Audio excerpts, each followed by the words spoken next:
Bismillahirrahmanirrahim. Assalamualaikum warahmatullahi wabarakatuh. Waalaikumsalam warahmatullahi wabarakatuh. Bapak, izin saya mewawancarai Bapak untuk memenuhi tugas salah satu tugas CGP saya, Pak. Ya, ya. Ini tentang dilema etika dan bujukan moral. Oh, ya. Pertanyaan yang pertama, selama ini bagaimana Bapak dapat mengidentifikasi kasus-kasus yang merupakan dilema etika atau bujukan moral? Ya. Mengenai pertanyaan tersebut tentang cara mengidentifikasi dilema etika atau bujukan moral, yang biasa saya lakukan adalah mempelajari kasus terlebih dahulu, kemudian berdiskusi bersama guru-guru dan pihak yang terlibat, ya. Setelah itu baru saya akan simpulkan kasus itu, apakah itu dilema etika atau bujukan moral. Nah, mungkin itu yang biasa saya lakukan. Pertanyaan yang kedua, selama ini bagaimana Bapak menjalankan pengambilan keputusan di sekolah Bapak, terutama untuk kasus-kasus di mana ada dua kepentingan yang sama-sama benar atau sama-sama mengandung nilai kebajikan? Terkaitan dengan hal tersebut, saya biasanya banyak berkolaborasi dengan rekan-rekan guru, terutama yang pernah mengikuti pendidikan guru penggerak, biasanya itu. Kemudian dalam mempertimbangkan keputusan apa yang akan saya ambil. Nah, biasanya itu. Baik, untuk pertanyaan yang ketiga, langkah-langkah atau prosedur seperti apa yang biasa Bapak lakukan selama ini? Nah, keterkaitan dengan langkah-langkah tersebut, pertama saya berdiskusi bersama guru yang ada di satuan pendidikan saya, misalnya di SD Cipatik 2. Kemudian berkoordinasi dengan pihak-pihak yang terlibat.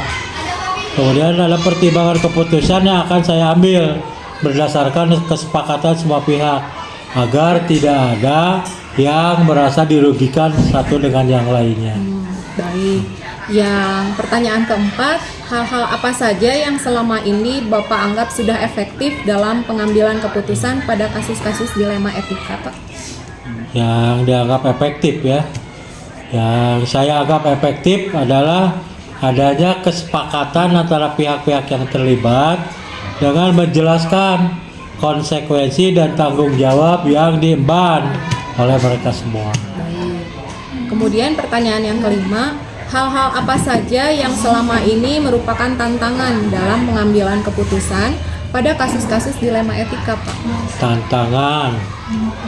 Tantangan yang biasa saya hadapi, ya, adalah mempertimbangkan semua aspek dari pihak-pihak yang terlibat. Bagaimana agar keputusan itu tidak ada yang merasa pihak itu dirugikan. Nah, mungkin itu, ya.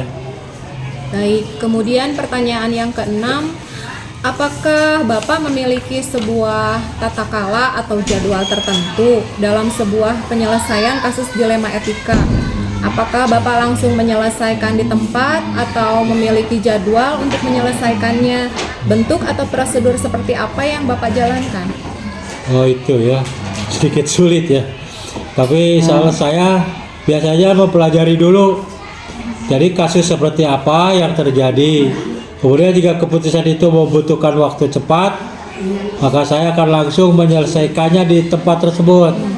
Tapi jika kasus tersebut memerlukan waktu, ya maka saya akan membuat jadwalnya terlebih dahulu untuk menyelesaikan kasus tersebut.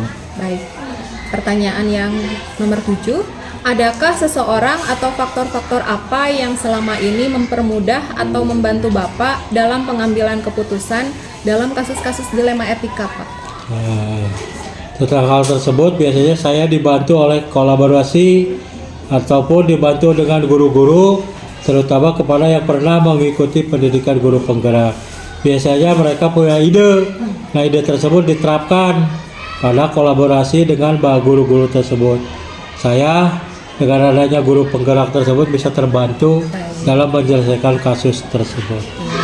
Kemudian ini ada pertanyaan terakhir, Pak. Dari semua hal yang telah disampaikan, pembelajaran apa yang dapat Bapak petik dari pengalaman Bapak mengambil keputusan dilema etika, Pak? Ya, pengalaman yang paling utama saya mendapat pembelajaran untuk diri saya sendiri atau diterapkan di satuan pendidikan, bahwa mengambil keputusan di 5 etika banyak mengalami tahapannya ya, dan juga kita harus mempunyai alur pertimbangan supaya kasus tersebut dapat terselesaikan dengan baik. Baik, Ya. terima kasih banyak Bapak atas Ya. waktunya. Pertanyaan-pertanyaan sudah selesai semuanya, dan mudah-mudahan Bapak tetap sehat ya Pak ya. Amin. Dan juga kami semua bisa berkolaborasi agar bisa menyelesaikan jika ada kasus-kasus yang Insya Allah, sama-sama. yang bergantung pada dilema etika. Terima kasih Terima kasih. banyak ya Bapak. Ya. Assalamualaikum. Waalaikumsalam warahmatullahi wabarakatuh.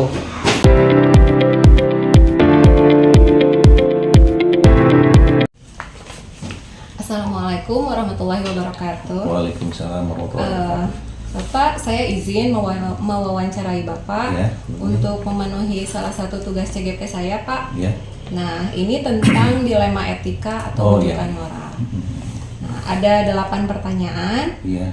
Nah, pertanyaan yang pertama, selama ini bagaimana Bapak dapat mengidentifikasi kasus-kasus yang merupakan dilema etika atau rujukan moral, Pak? Baik, terima kasih Bu Neng atas kesempatannya. Jadi memang di sekolah itu sering terjadi atau muncul kasus-kasus baik itu yang namanya dilema etika ataupun bujukan moral. Nah, cara mengidentifikasinya adalah yang pertama menganalisis dulu dari kasus tersebut, kemudian berdiskusi dengan guru ataupun pihak-pihak terkait, sehingga pada akhirnya nanti saya akan menyimpulkan apakah kasus tersebut termasuk dilema etika ataupun rujukan moral, seperti itu. Baik. Yang kedua, selama ini bagaimana Bapak menjalankan pengambilan keputusan di sekolah Bapak, terutama untuk kasus-kasus di mana ada dua kepentingan yang sama-sama benar atau sama-sama mengandung nilai kebajikan? Selama ini yang saya lakukan adalah dengan melalui tahapan rapat ataupun musyawarah dengan guru-guru ataupun pihak-pihak terkait, di mana pihak terkait tersebut berkaitan dengan kasus yang saya hadapi, seperti itu. Kemudian setelah diskusi musyawarah baru diambil keputusan terhadap kasus itu. Seperti itu. Baik. Yang ketiga, langkah-langkah atau prosedur seperti apa yang biasa Bapak lakukan selama ini, Pak? Ya. Jadi selama ini yang saya lakukan adalah berdiskusi dengan guru melalui kegiatan rapat ataupun musyawarah. Baik itu secara mendadak, tergantung kasus tersebut munculnya seperti apa, apakah harus dilakukan secepat mungkin diambil keputusan ataupun kasus-kasus yang memang perlu tahapan dalam menghadapi masalah itu. Jadi setelah hasil rapat itu diambil, baru diputuskan keputusan apa yang harus dilakukan, begitu. Baik. Kemudian yang keempat, hal-hal apa saja yang selama ini Bapak anggap efektif dalam pengambilan keputusan pada kasus-kasus dilema etika, Pak? Ya, jadi yang paling efektif itu adalah itu tadi berdiskusi dengan guru-guru, terutama guru-guru yang sudah memiliki pengalaman di sekolah, dalam hal ini guru senior, ataupun berdiskusi dengan guru-guru yang latar belakangnya itu seperti guru penggerak, karena yang saya ketahui mereka itu memiliki latar belakang ataupun latar belakang keilmuan ketika menghadapi masalah demikian, seperti apa yang harus diambil, begitu. Baik, yang kelima, hal-hal apa saja yang selama ini merupakan tantangan dalam pengambilan keputusan pada kasus-kasus dilema etika, Pak? Jadi yang menjadi tantangan adalah karena ada dua pihak yang saling memiliki kepentingan, begitu. Nah, harapannya itu kan ketika ada kasus yang dihadapi, semua pihak itu merasa enak, merasa tidak ada yang dirugikan ataupun tidak ada yang diuntungkan lebih, seperti itu. Harapannya demikian. Tetapi kadang pada akhirnya tetap ada yang merasa dirugikan ataupun ada yang merasa paling diuntungkan. Tapi yang paling penting adalah meskipun ada yang dirugikan, itu tidak terlalu banyak kerugiannya, dalam artian seperti itu, sehingga diambillah keputusan yang win-win solution untuk semua pihak. Baik, untuk yang pertanyaan keenam, apakah Bapak memiliki sebuah tata kala atau jadwal tertentu dalam sebuah penyelesaian kasus dilema etika?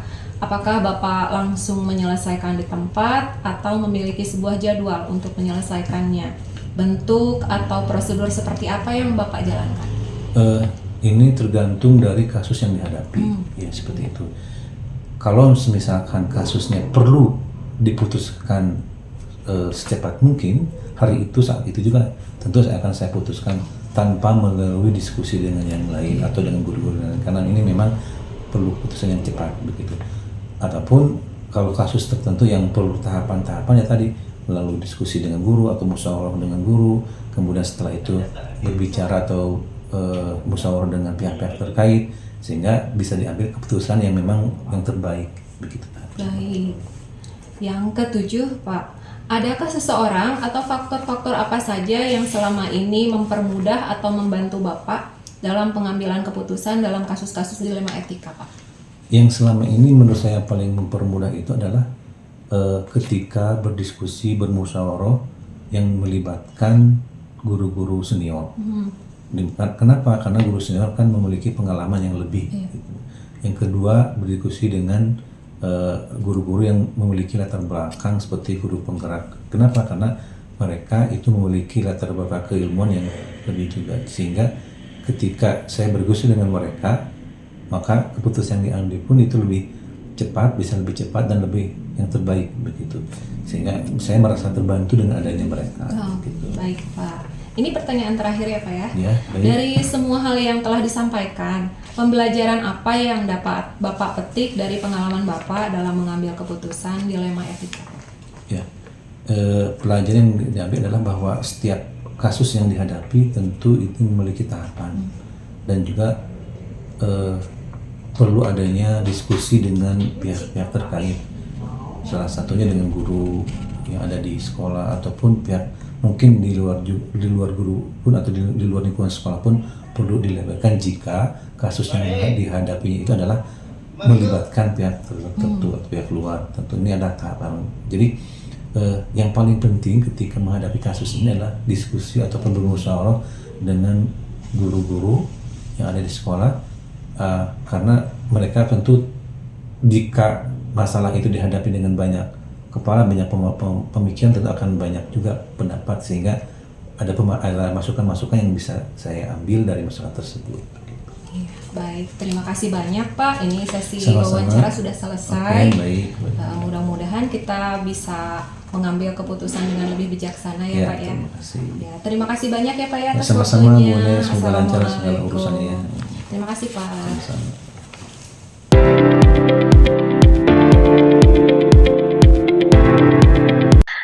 Assalamualaikum warahmatullahi wabarakatuh. Waalaikumsalam warahmatullahi wabarakatuh. Apa kabar Pak? Alhamdulillah baik Bu. Baik. Saya mau minta waktunya Pak untuk mewawancarai Bapak. Ini tentang dilema etika pengambilan keputusan yang ada di sekolah Bapak selama ini. Ya, silakan Ibu. Baik. Iya, terima kasih Pak. Baik, nomor 1 Pak. Selama ini, bagaimana Bapak dapat mengidentifikasi kasus-kasus yang merupakan dilema etika atau bujukan moral, Pak? Untuk dilema etika dan bujukan moral sendiri kan kebetulan saya sebelumnya ikut pendidikan guru penggerak. Jadi sedikit banyak sudah mendapatkan pengetahuan tentang dilema etika dan bujukan moral. Iya. Sehingga dalam aplikasinya di sekolah kami ketika ada hal yang berkaitan dengan bujukan moral ataupun dilema etika, alhamdulillah saya sudah bisa mengaplikasikan ilmu tersebut yang sudah saya dapatkan di pendidikan guru penggerak tersebut, Ibu. Baik, pertanyaan yang kedua, Pak. Selama ini, bagaimana Bapak menjalankan pengambilan keputusan di sekolah Bapak, terutama untuk kasus-kasus di mana ada dua kepentingan yang sama-sama benar atau sama-sama mengandung nilai kebajikan, Pak? Oke, ketika terjadi hal-hal yang berkaitan dengan dua kebenaran yang dipertentangkan, sebagaimana yang saya dapatkan di pendidikan guru penggerak juga, kembali lagi, karena banyak sekali ilmu yang saya dapatkan di pendidikan guru penggerak tersebut, dan ternyata ketika menjadi seorang kepala sekolah itu sangat berguna sekali, bermanfaat sekali pengetahuan tersebut. Jadi ada kejadian di sekolah kami, ternyata hal tersebut mempertentangkan antara dua buah kebijakan di mana kedua kebijakan tersebut atau kedua keputusan tersebut harus memiliki masing-masing memiliki nilai kebenaran di sana. Dari sisi A Iya. bernilai benar dan dari sisi B juga bernilai benar. Namun dalam hal ini kedua hal tersebut bertentangan dan saya harus memilih salah satu di antaranya. Untuk hal tersebut saya lebih memilih kepentingan yang dirasa lebih lebih atas dalam posisinya. Sebagai halnya ada Iya. di dalam pendidikan guru penggerak itu ada asas antara individu versus community. Individu versus community di mana hal tersebut berlaku juga di sekolah kami. Waktu itu sebagai contoh, waktu itu ada kepentingan individu yang harus saya redam terlebih dahulu. Kemudian saya lebih pentingkan dulu kepentingan komunitas yang maksudnya di sini masalahnya lebih banyak untuk umum. Sementara kepentingan individu tersebut bisa diredam dengan cara saya mendekati personal yang punya kepentingan di hal tersebut sehingga bisa lebih dikompromi lagi dengan beliau. Jadi bisa sedikitnya mengalah dari kepentingan umum tersebut. Seperti itu, Ibu. Salah satu contohnya. Wah, baik Pak. Ternyata di pendidikan guru penggerak emang betul ya Pak ya, ilmunya kita bisa serap dengan maksimal ya. Jadi bisa kita terapkan di sekolah kita masing-masing ya Ya. Pak. Baik, kita Alhamdulillah, Bu. lanjutkan Pak. Ini pertanyaan yang ketiga. Langkah-langkah atau prosedur seperti apa yang biasa Bapak lakukan selama ini Pak? Untuk langkah-langkahnya sendiri, semisal menyambung dengan pertanyaan yang kedua tadi, Ibu. Jadi pertama saya deteksi dulu, dirunut dulu. Kebenaran-kebenaran seperti apa sih atau kepentingan-kepentingan seperti apa sih yang ada di sana. Misalkan dari kepentingan si A, misalkan nilai kebenarannya seperti apa. Jadi saya runut dulu ke belakang, oh ternyata ada leak-nya atau enggak ada leak-nya, bisa ketahuan di sana. Maksudnya leak di sini celah untuk memanfaatkan suatu hal tertentu, atau misalkan ternyata di sana ada suatu hal yang bertentangan dengan nilai yang ada. Jadi di sana kita bisa mulai memutuskan nih Bu. Jadi ketika ada hal yang bertentangan dengan nilai yang seharusnya ada, itu ternyata di akhir nggak ketahuan nih. Tapi ternyata ketika kita telusuri ke awal-awal, oh ternyata ini awalnya ada hal yang bertentangan dengan nilai. Sehingga itu akan bisa memudahkan kita ketika mengambil keputusan. Sebagai halnya yang tadi saya sampaikan ke Ibu di pertanyaan sebelumnya, itu ketika ada individu versus community, saya lihat dulu nih di community-nya ini apakah memang benar, dirunut dulu ke belakang, dia itu benar-benar banyak manfaatnya atau banyak maslahatnya untuk kepentingan bersama. Tapi ketika dirunut lagi, misalkan meskipun itu community ya Ibu ya, ketika dirunut ke belakang ternyata itu malah nggak ada nilai kebenaran atau misalkan bertentangan dengan nilai yang ada, maka saya lebih memilih untuk mengedepankan atau mengambil keputusan yang menguntungkan si individu tersebut. Seperti itu Ibu. Jadi baiknya kalau saya pribadi merunut dulu ke belakang seperti itu. Baik. Kemudian Pak, pertanyaan yang keempat, hal-hal apa saja yang selama ini Bapak anggap sudah efektif dalam pengambilan keputusan pada kasus-kasus dilema etika Pak? Alhamdulillah selama ini di sekolah kami kejadian dilema etika sendiri yang ada itu nggak terlalu gimana ya Bu ya. Maksudnya tuh dilema etika sendiri kan kita harus melihat dari dua sisi Ibu ya. Karena semuanya itu mengandung nilai kebenaran di sana. Berbeda dengan bujukan moral ya Ibu. Udah jelas dia bertentangan dengan nilai yang ada. Nah di di bujukan moral sendiri itu ketika terjadi di sana sama halnya dengan yang tadi saya runut dulu ke belakang. Itu langkah-langkahnya yang kita lakukan. Kemudian dari sana baru kita bisa melihat mana yang lebih baik. Bagaimana yang saya dapatkan di pendidikan guru penggerak juga waktu itu ada proses pengambilan keputusan di mana ada 9 langkah kan Ibu ya, kalau saya nggak salah ingat di sana. Iya betul Jadi Pak. Benar-benar dirunut dulu dari awal. Ketika saya lupa detailnya seperti apa Ibu ya, dari 9 langkah itu. Hanya saja di sana kan ada di awalnya itu kita lihat yang ini gimana nilainya, yang ini gimana nilainya. Kemudian berbarengan ke bawah, terus di akhir itu kita ada review lagi ke belakang. Jadi pengujian, ada pengujian nih. Betul. Pengujian. Saya lupa namanya. Itu kita harus lihat lagi di sana. Ketika diuji lagi, apakah bertentangan dengan nilai atau enggak. Nah, maka Betul. dari sana diambil keputusannya seperti itu, Ibu. Baik. Ah, luar biasa, Pak. Kemudian pertanyaan yang kelima, Pak. Hal-hal apa saja yang selama ini merupakan tantangan dalam pengambilan keputusan pada kasus-kasus dilema etika, Pak? Artinya karena kami ada di sekolah swasta ini, Iya. yang paling berat itu adalah ketika menyangkut atau bersangkutan dengan kepentingan yayasan di sini. Karena Oh, saya iya. sendiri kan sebagai karyawan dari sebuah yayasan, di mana di sana apa ya Bu ya, kadang-kadang ini saya harus membela yayasan atau saya harus membela misalkan nih bertentangan antara karyawannya atau guru-guru kami atau dengan yayasannya, mana yang harus saya bela. Dan Oh, di sana betul. yang paling menantang itu ada di sana. Terkadang saya harus mengesampingkan dulu posisi saya sebagai karyawan dari sebuah perusahaan ketika melihat hal tersebut dirasa agak bertentangan dengan nilai-nilai yang ada. Semisal saya ambil contoh Ibu ya, ketika kemarin ada sebuah bisa dianggap sebagai pelanggaran tapi nggak terlalu berat, pelanggaran dari seorang guru, itu ternyata di mata yayasan sendiri itu dianggap sebagai suatu hal yang berat. Maksudnya yayasan sempat ada mention kenapa nggak kita berikan surat peringatan kepada guru tersebut, tapi saya merasa ini masih dalam koridor yang belum sepantasnya untuk mendapatkan surat peringatan. Jadi kayak main tarik ulur gitu Ibu, antara saya pribadi untuk menekankan aturan yang ada dengan yayasan yang ingin agar si aturan tersebut dijalankan sebagai halnya seperti yang mereka inginkan. Seperti itu Ibu. Oke.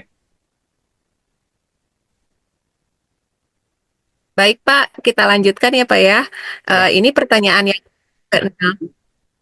Ini pertanyaan keenam. Apakah Bapak memiliki sebuah tata kala atau jadwal tertentu dalam sebuah penyelesaian kasus dilema etika? Apakah Bapak langsung menyelesaikan di tempat atau memiliki sebuah jadwal untuk menyelesaikannya? Bentuk dan prosedur seperti apa yang Bapak jalankan? Oke, untuk jadwal tersendiri memang kita kan nggak bisa memprediksi ya kapan hal tersebut akan terjadi. Betul. Kalau istilah kita nggak istilahnya tuh kadang dibilangnya tuh di hari apes itu nggak ada di kalender kayak gitu kan Bu ya. Jadi kita nggak bisa memprediksi hal tersebut terjadi kapan aja ke kita gitu. Nah, yang saya lakukan ketika hal tersebut terjadi, misalkan ada suatu hal terjadi, kita coba analisa dulu Bu. Maksudnya tuh kasus tersebut bagaimana sih ketika melibatkan dilema etika. Nah, di sini kan seperti halnya yang tadi saya sampaikan Ibu ya, kita harus runut dulu ke belakang, ada proses yang harus kita lakukan.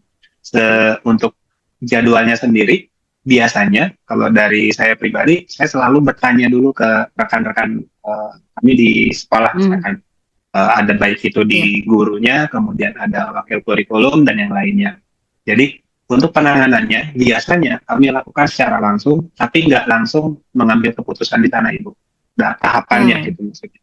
Tahapannya secara langsung ditangani, tapi untuk pengambilan keputusannya mungkin bisa besoknya atau mungkin bisa 2 hari kemudian, tergantung dari hasil analisa tersebut. Dan terkadang itu ya lumayan memakan waktu karena dari saya pribadi kan seperti tadi yang saya sampaikan Ibu ya, ada beberapa langkah yang harus diambil dan itu lumayan mengambil waktu. Biasanya seperti itu Ibu. Baik, yang pertanyaan ketujuh Pak, adakah seseorang atau faktor-faktor apa yang selama ini mempermudah atau membantu Bapak dalam pengambilan keputusan dalam kasus-kasus dilema etika Pak? Pastinya di sekolah sendiri kan ada strukturnya Ibu ya. Di sekolah saya biasa berdiskusi dengan wakil kurikulum, kemudian ada juga salah satu rekan kami yang tergabung di dalam tim manajemen. Itu biasanya kami bertiga yang diskusi. Biasanya diskusinya memang kami buka nggak secara formal, jadi secara informal, kita langsung ngobrol aja di sana. Dan alhamdulillah rekan-rekan tersebut memang kooperatif dan support terhadap hal-hal tersebut. Jadi ketika ada suatu hal yang terjadi nih di sekolah misalkan, kita coba lempar isunya dulu, kemudian bagaimana tanggapannya, kemudian setelah dirasa kita bisa mengambil keputusan di sana, kita ambil keputusan di sana. Atau ketika kita memerlukan point of view yang lain, misalkan dari guru-guru yang lain yang tentunya terlibat dalam hal tersebut atau misalkan bisa bersifat netral, itu biasanya kita ambil opininya seperti apa. Dari sana kita bisa ambil keputusan yang dirasa memang datanya sudah cukup lengkap dan tentunya sudah melewati beberapa langkah yang harus kita uji dulu sebelumnya. Seperti itu, Ibu. Baik, Pak. Ini pertanyaan terakhir ya, Pak. Dari semua hal yang telah Bapak sampaikan, pembelajaran apa yang dapat Bapak petik dari pengalaman Bapak dalam mengambil keputusan dilema etika, Pak? Pastinya banyak hal yang jadi pelajaran buat saya pribadi ya, Bu ya. Terutama ketika sudah berbeda posisi sekarang. Ketika sebelumnya mungkin saya menjalani program pendidikan guru penggerak itu, posisi saya sebagai seorang guru. Mungkin waktu itu hanya latihan, latihan, dan latihan yang saya dalami di pendidikannya. Tapi ketika sudah berada di posisi kepala sekolah sekarang, di mana hal tersebut menjadi krusial, dan kalau waktu pendidikan kan masih trial and error gitu ya, kita masih bisa diskusikan dengan teman-teman. Tapi ketika ada di posisi saat ini, itu berbedanya keputusan yang kita ambil itu beneran akan berpengaruh terhadap hal yang ada ke depannya nantinya. Sehingga keputusan itu harus benar-benar dipikirkan secara matang. Dan itu kalau saya suka memotivasi teman-teman saya itu ketika kita menghadapi masalah, anggaplah kita sebagai kerang yang sedang memoles mutiara. Semakin banyak kita menghadapi masalah, semakin bagus si mutiara tersebut. Yang artinya apa? Semakin kita berlatih menghadapi masalah, maka makin banyak input atau makin banyak masukan yang bisa kita terima sehingga dalam kedepannya, proses kedepannya itu kita bisa mengambil keputusan yang lebih cepat lagi, kemudian lebih bijak lagi dan lebih tepat lagi tentunya. Sehingga kalau mau disimpulkan, pelajaran-pelajaran yang saya alami di pendidikan guru penggerak itu istilahnya kayak teorinya ya Bu ya. Tapi praktiknya itu terjadi sekarang gitu. Dan praktik itu pengalaman itu yang membuat kita semakin aware, oh ternyata ini ya yang kemarin saya pelajari. Oh ternyata ini ya yang kemarin itu sempat saya praktikkan itu. Dan pastinya akan ada benturan-benturan antara teori dan realita. Nah itulah yang menjadi tantangan saya pribadi sebagai kepala sekolah saat ini, dengan menghadapi hal tersebut dan memoles diri saya kembali sih Ibu. Jadinya pelajaran-pelajaran itu banyak hal terjadi, terutama dari benturan-benturan antara teori dan realita yang ada. Seperti itu Ibu. Nah, Masya Allah. Jadi banyak ilmu saya nih Pak dari Bapak. Baik Bapak, ini terima kasih banyak atas waktunya, sudah bisa meluangkan waktu untuk saya Pak mewawancara. Sama-sama Ibu. Insya Allah mudah-mudahan saya bisa lulus guru penggerak ya Pak ya, dengan Amin. Insya Allah, Ibu. dengan lancar gitu. Amin. Baik Pak, terima kasih banyak Pak. Assalamualaikum. Waalaikumsalam warahmatullahi wabarakatuh.